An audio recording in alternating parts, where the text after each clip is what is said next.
Now I'm pleased to introduce our first speaker, John Connors. John's a managing partner at Ignition. John joined Ignition in 2005 after a distinguished career as a software industry executive. He spent 16 years at Microsoft in several high-tech strategic roles, including Senior Vice President of Finance and Administration, as well as CFO. John's a member of the Board of Directors of Nike, Splunk, Fire Apps, Votive Investing, Chef, Azuqua, Tempered Networks, Icertis, Kensai, and Live Stories. He was also a board member of several companies, ZenSource, Heroku, Parse, Tier 3, Scout Analytics, and Xamarin, all acquired since 2007. John was named to the 2013 Forbes Midas list, a ranking of the world's top venture capital investors, and to Business Insider's 2013 list of top enterprise technology VCs. John received his BA in accounting from the University of Montana and also received the Distinguished Alumni Award from the University of Montana. I'd like to hand it over to John.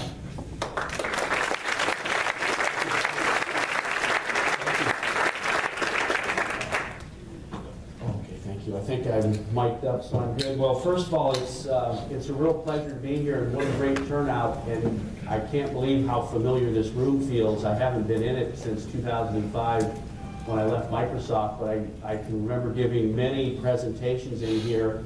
The most difficult by far was our group. Microsoft is very committed to United Way, and the group that I was part of had a goal that was set, and if the goal was reached, then they got to decide what I had to do for a performance, and so I had to sing a song. And I got to choose the song, which helped a lot. It was what else would you choose but Friends in Low Places by Garth Brooks. It was real clear after I finished that song in front of a large group that accounting was the right choice in my career to start, not music. But it's really a pleasure to be here, and it's just amazing to be part of this community. I moved out to the Seattle area to work for Deloitte in 1984 when I finished school in Montana, and ended up joining Microsoft at an early time because it's a funny story. Deloitte had a small business office located in Bellevue that handled the non-public companies, and many of them were on the east side just getting started. Well, there was this little company called Microsoft that was a client of just had gone public, but Deloitte had them as a client because this guy named Bill Gates' sister worked in the tax department at Seattle Deloitte, and so Deloitte got the engagement. And then the way this world works is these auditors work service the companies, and then the companies hire the auditors' staff. Well, some of my buddies got hired by Microsoft. A couple of them said, hey, you ought to think about looking at this company. And I did. I joined in '89 when we were about, I think it just ended the prior year at 270 million of revenue or something. And when I left 16 years later, it was about 50 billion. So could have never imagined what would happen, and most importantly, all the opportunities that would be presented to me individually and all those thousands of people I worked with.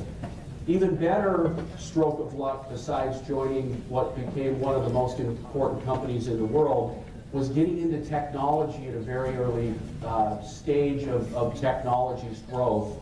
And now we're at the point where technology is impacting everything. Specifically, software is impacting everything. Most of the value in the technology industry has shifted to software from hardware. And so when you talk about technology, you're really talking about software.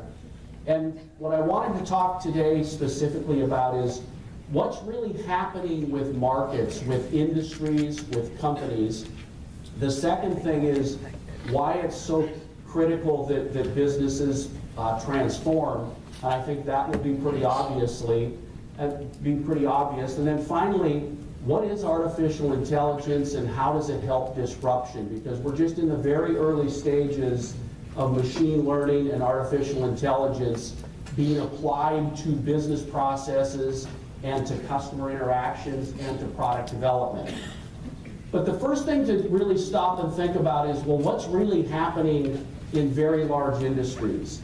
If you're the CEOs of Mercedes or Toyota, Lexus, or BMW, you competed with each other up until 3-4 years ago. Now the competitors that Benz, Lexus, BMW are most worried about disrupting their businesses aren't each other, it's Tesla, Uber, and Google. Not necessarily in that order, but it's technology companies, software companies, they're worried about disrupting them. If you look at Walmart, up to 7, 8 years ago, Walmart, Target, and Costco were all competing with each other. And most analysts would have thought each of these companies have a very bright future and they control their destiny.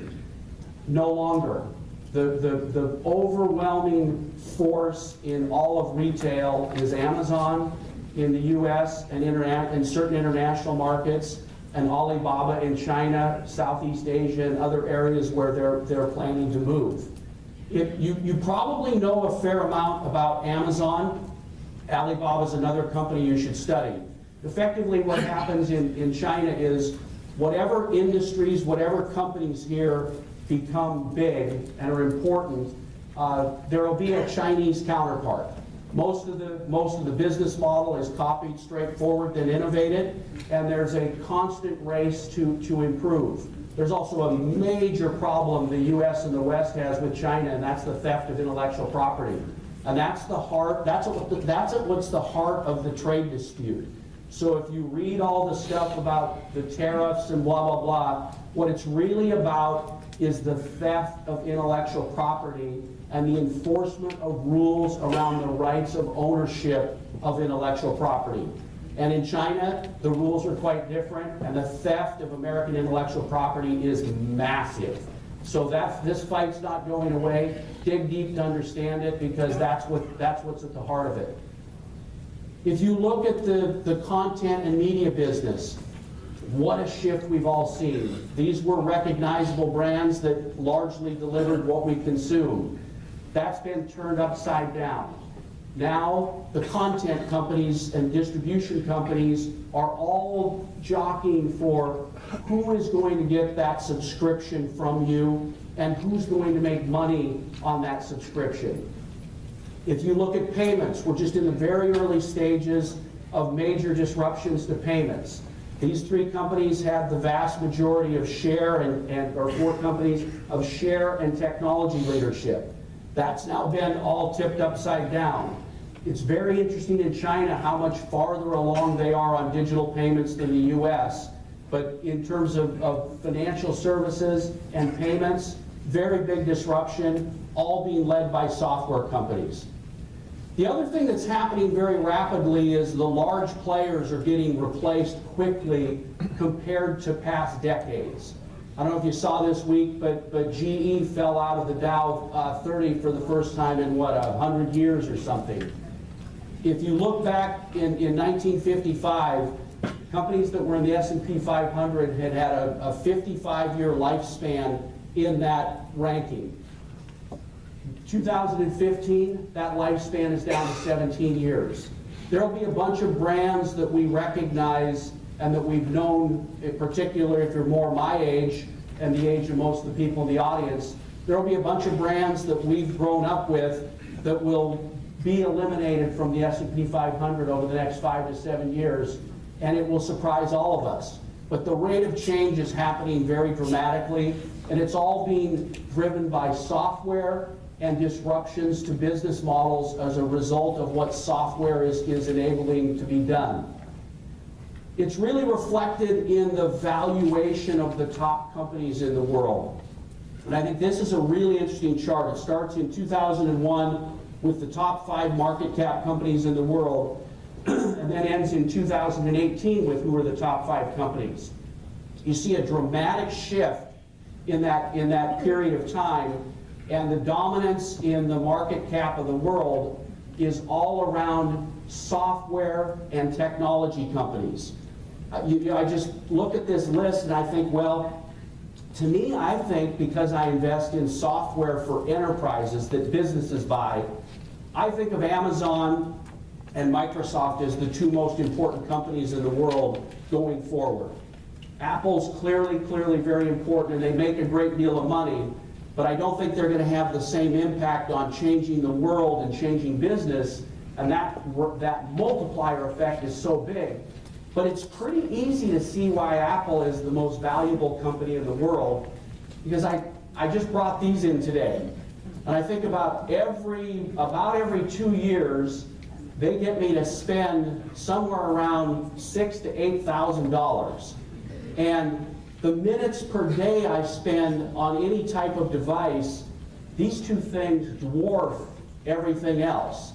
The other thing they're very effectively doing is building a services capability. So that iCloud stuff you sign up for, the iTunes apps you sign up for, the music apps you sign up for, all of a sudden, Apple now has one of the largest application and services business stream of any company in the world. But I think the most important companies, certainly for this discussion, and certainly in my view, that will impact business around the world are Amazon and Microsoft. But by far the most impactful company right now is Amazon. It's astounding what's happened in a very short period of time, and I hope this presentation today gives you a perspective on how far-reaching their impact is beyond just what we do as Prime members. The market cap numbers here gives you a pretty good idea of how the market values Amazon versus all the rest of retail. However, Amazon is much more than a retail company, and their impact is far beyond those companies that are compared in this chart. One consequence that we're all seeing is the number of retail bankruptcies that are happening around the United States. I think one important data point to think about, and this may not be exactly correct, but I've been on the Nike board for the last 12 years, so I have a pretty good feel for what's happening in the retail disruption around the world. One of the issues the U.S. is working through is we just have way too much retail to begin with. The U.S. has about 40% more retail square footage than any other developed country in the world. So first of all, we just have too much. So part of what you're seeing is a winnowing out of excess retail space. That's being dramatically accelerated by the shift to online, but also the hollowing out of margin of many retailers. So it's kind of a perfect storm. Retailers are responding. Those that survive will reinvent the experience. And the digital transformation that they'll do with brands to allow you to have a multi-channel experience, i.e. you'll be able to get product how you want, and they'll dramatically improve the in-store experience, is underway in a major, major way. We had a Nike board meeting this week, and the CEO of Alibaba came and spoke, and it's pretty clear China's ahead of us in their bricks and mortar to online digital transformation. In part, that's due to the fact they have far fewer brands, and Alibaba has way more influence on what those bricks and mortar companies are going to do. But bricks and mortar will be reinvented, but there will be a bunch of casualties in the process. It's very difficult for leading brands right now because they have to decide which of these retailers are going to get inventory and which are not, as they move to more of their distribution online. And those decisions they make are going to impact which retailers make it and which retailers don't. So it's a very, very disruptive time. Out of this will come a much better consumer experience, but there will be a lot of market cap shift and a lot of carnage. Amazon is an amazing company. I've never thought I would see another company based in Seattle that would have as much impact on this community that Microsoft's had, but Amazon will likely exceed Microsoft's impact if their current trajectory continues. Both are amazing companies, but it's phenomenal to me, the Amazon management model. That's the secret of this company, and the ability for them to get the productivity per person is truly remarkable. The other thing that's amazing is their value system and what they expect of management, including how frugal they are. And I really was driven home a couple weeks ago. I went to present to the top 150 people in the AWS group, the Amazon Web Services group that we'll talk about a little bit, and it was incredible. You go to their event, there's no food, There's a table with bottled water, and you go in to speak, and there's no handlers or AV company or anything running the event. The head of their worldwide field operation comes up and mics you up. And I thought, wow, that really describes their frugality. But their culture, their management system, and their ability, because they understand and collect so much data on what you want and how to satisfy you with the customer being first, is pretty remarkable. So they're in many more businesses than just what we see with Prime. The move to buy Whole Foods, what they're doing with video. The real driver of their stock appreciation is a business called AWS, and that competes directly with Microsoft's Azure and Microsoft's Enterprise. But Amazon is disrupting every brand, but they're also disrupting the technology industry in a major way. And AWS and Microsoft are by far the two most important companies to enterprise technology decision making everywhere in the world. Google is trying to incubate a cloud offer, but they haven't made the major investment in field sales and marketing and services. And without making that investment and without a big culture shift, they're probably going to be a bit player.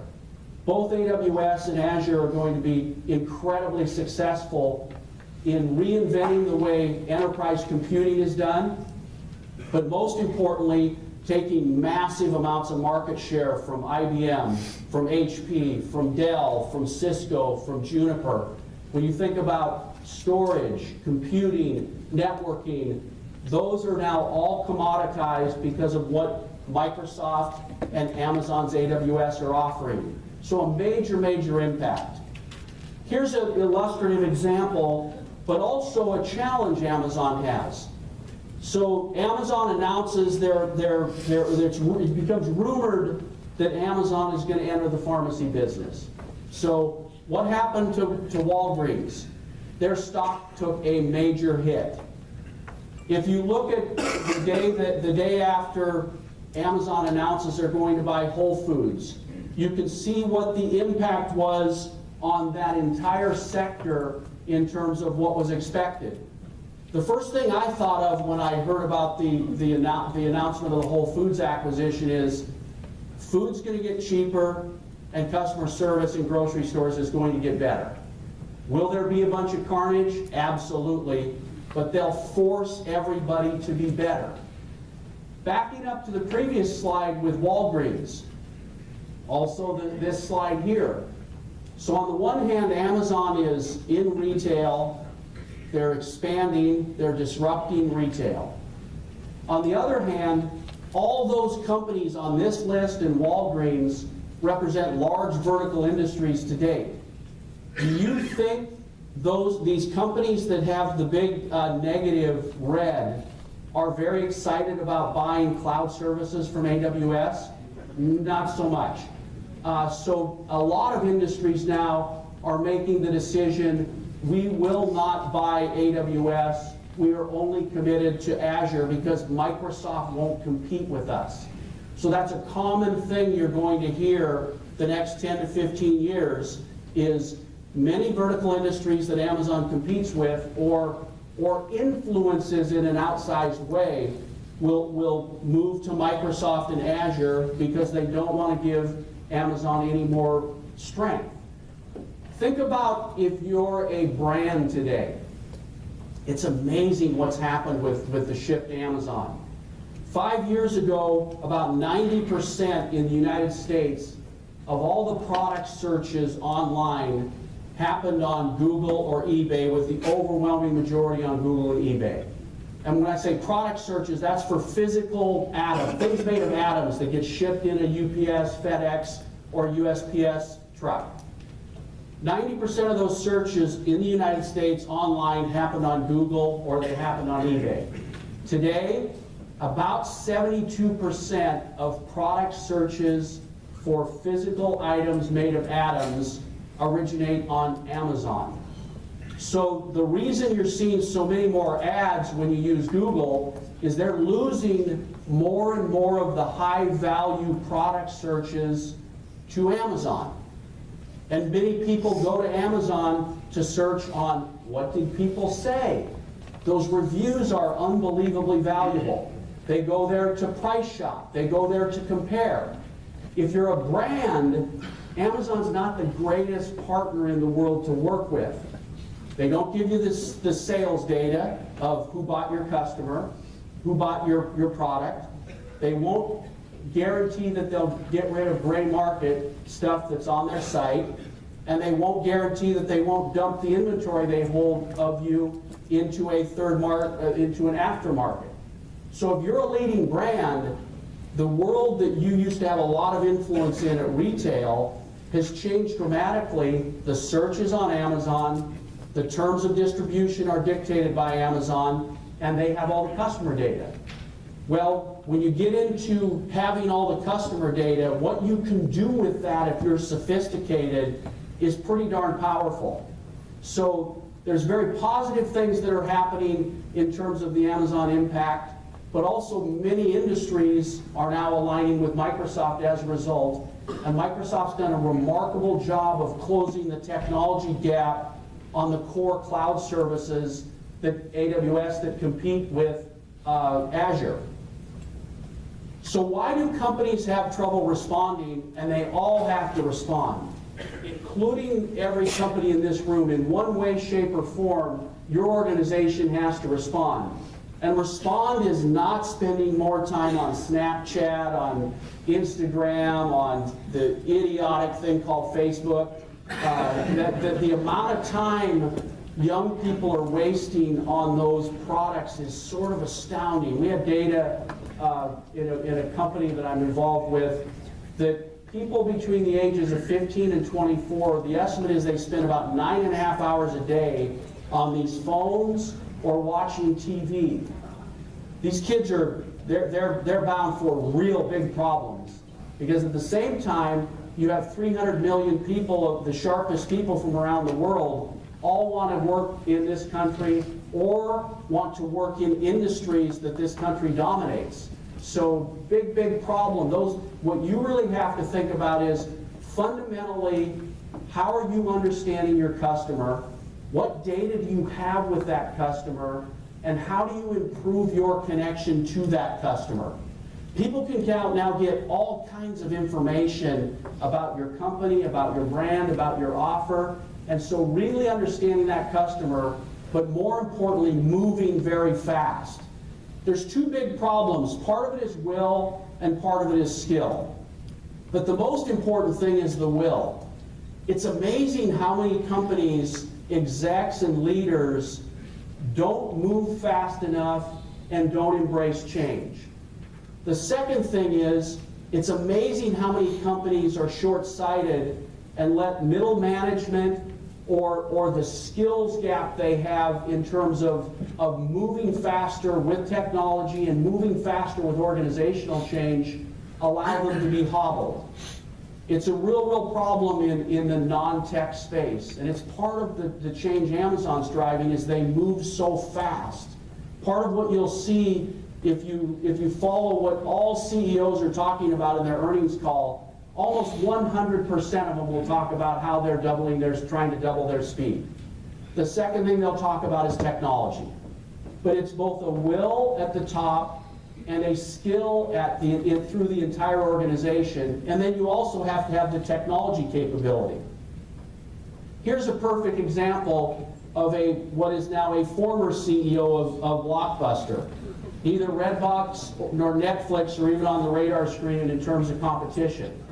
I can remember in 2008 or 2007 going to a Christmas party with a friend who organized it, who was we all had mutual Microsoft friends, and one of the guys that was there was a Microsoft guy, very awesome person.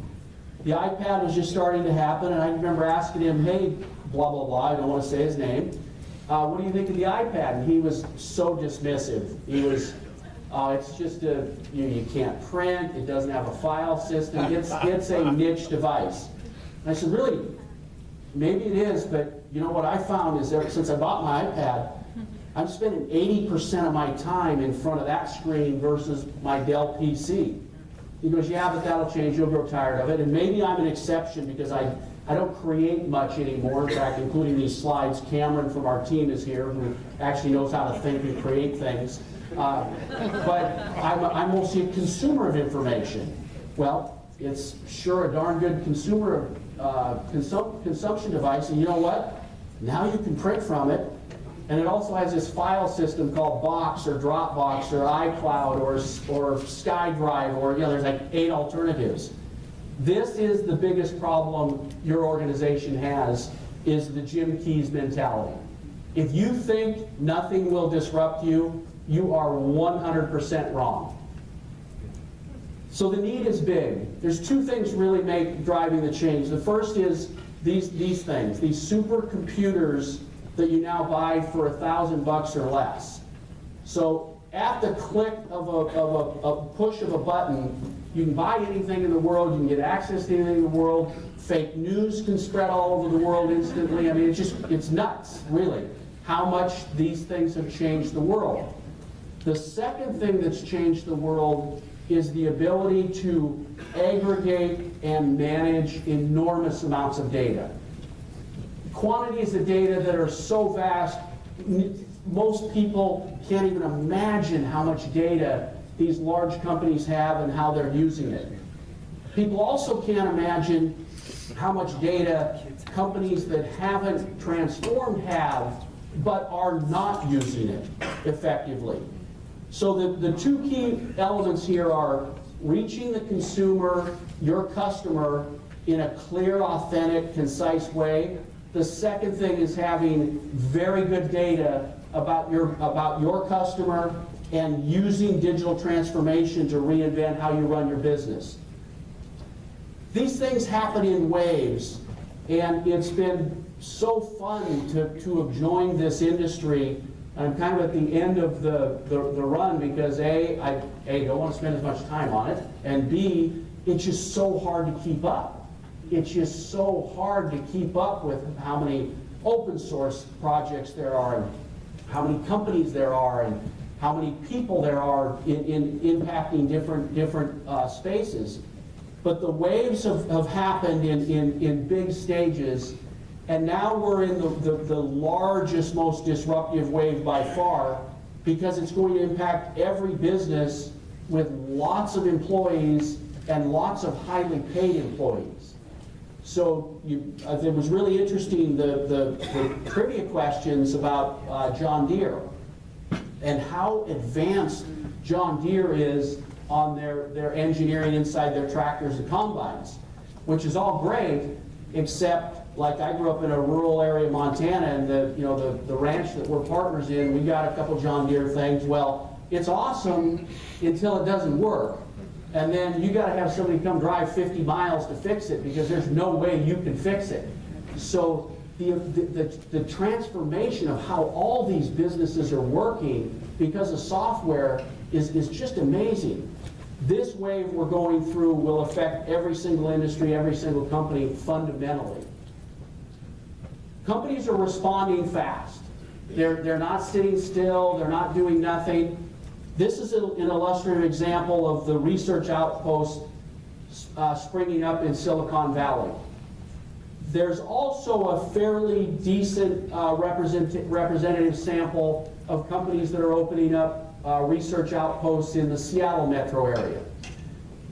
Seattle doesn't have nearly the influence and breadth and depth in technology that the Valley has, because the Valley is just so different in terms of its impact in semiconductors, in hardware, in all forms of software, and in the consumer internet space. But the folks in California are doing everything possible to make it more interesting to move these research outposts to Seattle. The second thing that's happening is that Amazon and Microsoft are becoming the 2 most important draws for talent in the entire world because of the expertise they have in platform, i.e. AWS Azure, because of the expertise they have in large-scale data, and because of the expertise they're building in AI and machine learning. By far the two largest, most important talent pools in the world are in those two companies. The other thing non-tech companies are doing is buying tech companies. This chart shows you how much has been spent for deals over $1 billion over a 3-4 year period by tech versus non-tech companies. So companies in every vertical industry, whether it's cars, whether it's pharma, whether it's consumer products, they're all responding, and largely what they're doing is becoming software companies. They're building software companies inside their organizations. And they need to move fast, because the next big wave that's coming is going to really require much faster speed and much better understanding of your business and your customer and your industry. And it's artificial intelligence and machine learning. We're already impacted by machine learning and AI in all the things we do every day. So, for example, when you use Google Maps, it's a pretty darn good example of machine learning and AI. I mean, they have, that is an amazing app. I was in Portugal last week with my wife, and it's pretty amazing. You plug in one destination to the next, and you don't always get there because the words of the streets are very long and they're close together.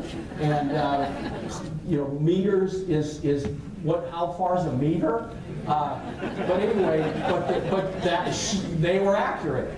If you look at Alexa, when you go to Amazon and you see recommendations, well, what do you think that is? That's machine learning and AI. And so we're in the early stages of those tools, because they're just software tools. Machine learning is algorithms and AI is models. And the more data you give those algorithms and the more data you give to the models, the better and better and better they become. Of course, you have to tweak them, you have to perfect them, you have to federate them with ever larger data sets. But the more data you feed to these algorithms, if designed properly, and the models, if constructed and iterated properly, the better insights you get. And so we're in the early stages of this really happening. There's two things that are a big, big advantage for many companies today. The first is they have really rich and deep expertise of their vertical business. So the business you're in and the knowledge you have is really, really important. I can remember in 1995 when Microsoft started a product called Money. And all the banking system was all freaked out, like, oh my God, Microsoft's going to get into banking. And Bill spoke at some banking conference and made a comment that, the banks will be dinosaurs. And everybody freaked out, oh my God, Microsoft's going to get into banking, they're going to dominate it. Well, we didn't know anything about banking. There's no chance we could be successful in that. You have some of that same issue today with the technology companies saying they're going to get into X or Y or Z, and see that Berkshire Hathaway, JP Morgan, and Amazon announced a healthcare initiative. And I think, oh, that could be something, although getting 3 giant companies to work on anything successfully almost never works. And then I saw who was named the CEO, and I thought, oh, that's a relief, because we're in a healthcare deal, because he's an academic. And so the chance that he makes this thing a success, very small. Maybe he'll be the exception, but it was a huge relief. So deep expertise. So what do you know about your business? But then secondly, what do you know about your data? And what do you know about the data in adjacencies that you have to get really good at? And how do you make that information valuable? The opportunity is getting way more obvious. The first chart shows the number of companies mentioning artificial intelligence in their earnings calls. So that's public companies mentioning AI, and it's off the charts. And so this will definitely be a very early. We're seeing early examples like with Echo and things like that. That it's going to be pervasive, particularly for folks at a younger age cohort. So the opportunity is getting more and more obvious. One of the things that always happens in these big spaces is the biggest players acquire lots of talent. And there's a huge race on with the folks with the most money to hire all the best talent, and the talent is really expensive. So one of the real issues we have as a country to face and to wrestle with is how much power should the big tech companies have, and how much data should they get to use, and how should they use that data? And the early hearings on Facebook, it's been known a long time how bad their abuses were of data.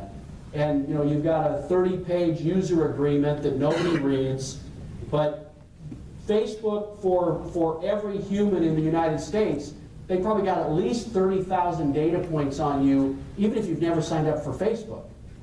And how they monetize that data is very, very broad, and it's way broader than people understand.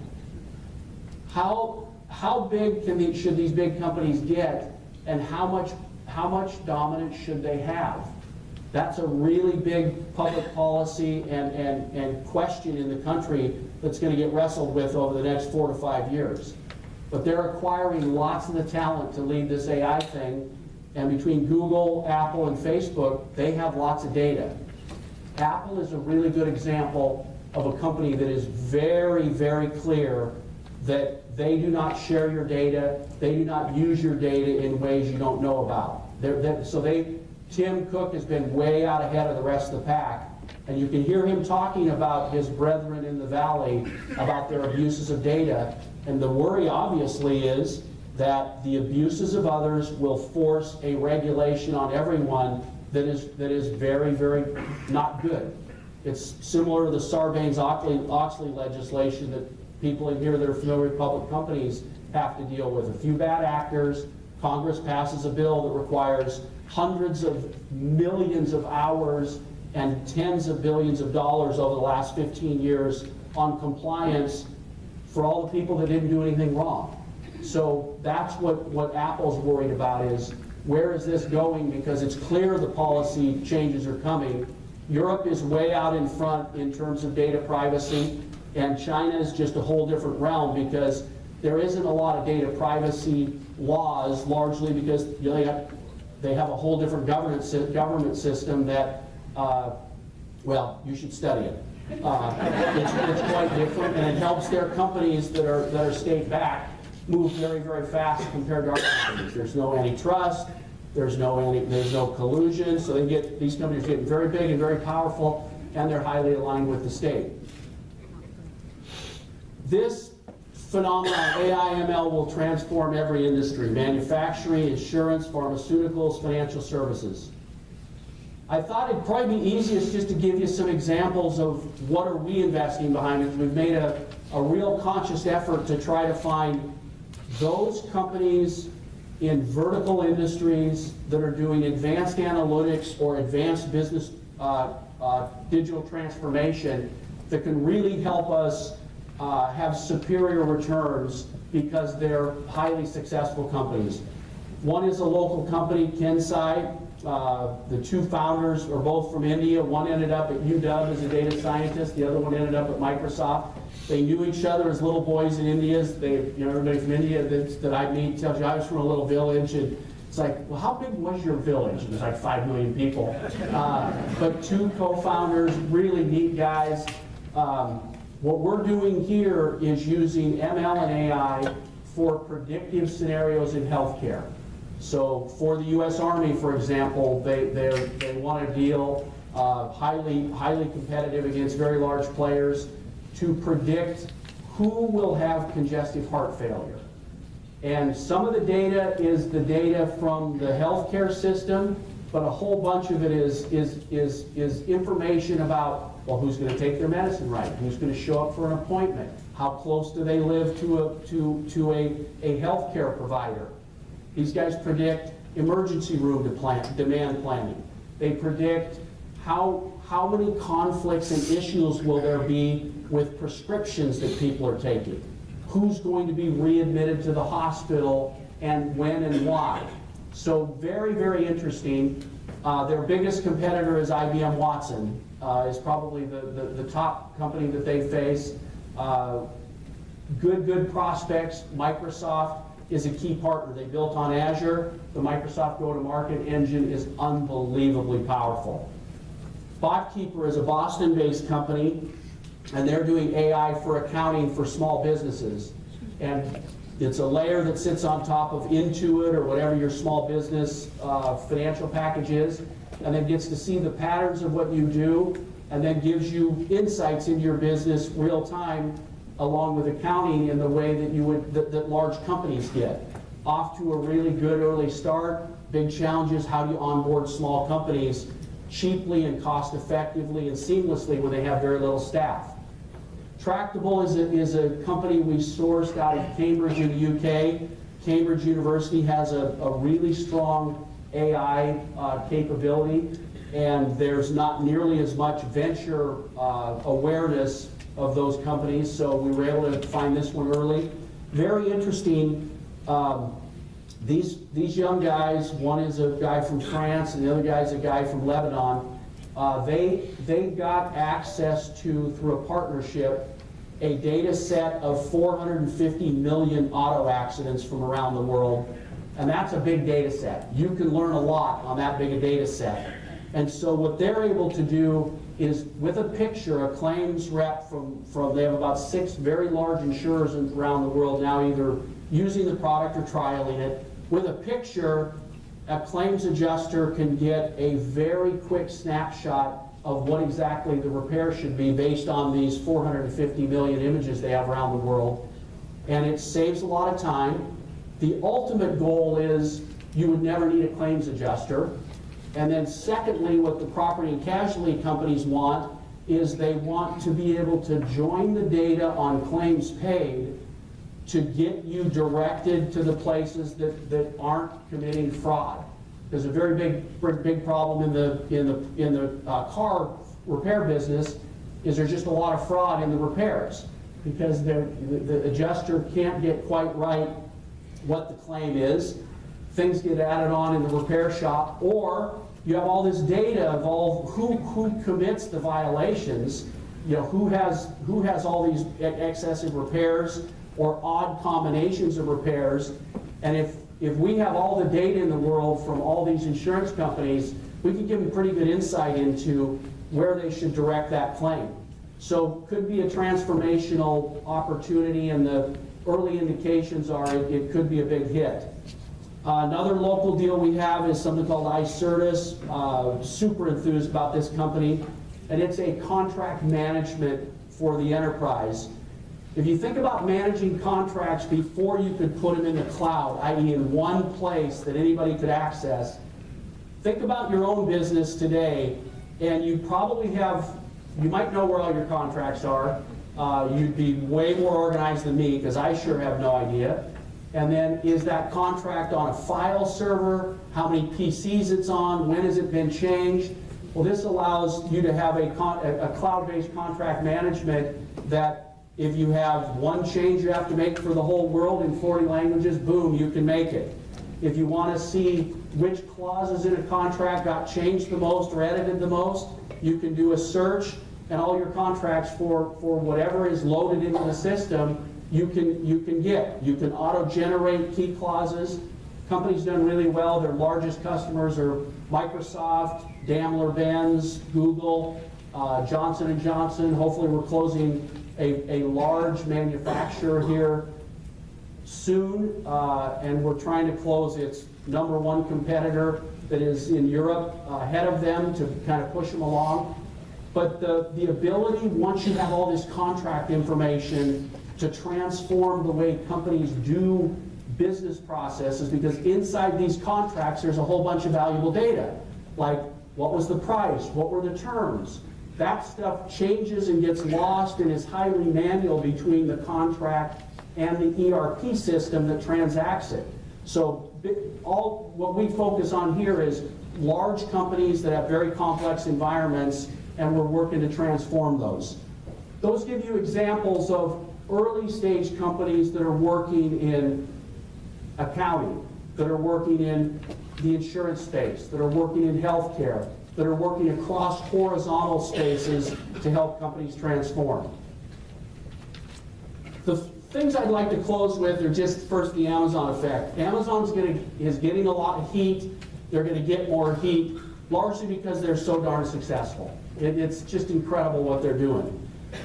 But there's three things they're doing that I think every person should really give credit to and be aware of.